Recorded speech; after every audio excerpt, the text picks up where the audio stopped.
Welcome to Samba Samba. Enjoy the video. You start by powering on your Xbox and signing into the profile you want to customize.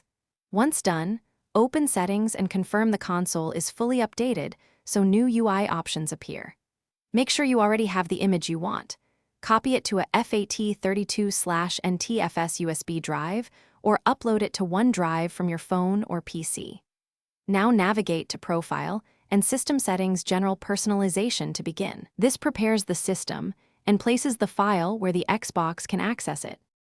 You'll continue by opening your profile and choosing Customize Profile, then change background to access the custom image workflow.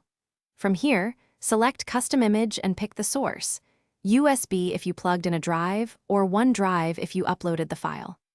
Once selected, use the cropping and reposition tools to adjust framing. This ensures important parts of the image aren't cut off by the UI. Make sure to preview the full screen look, so you see how tiles and text contrast with the new background before you finish by confirming the selection and setting the image as your background. Changes should appear immediately across the dashboard.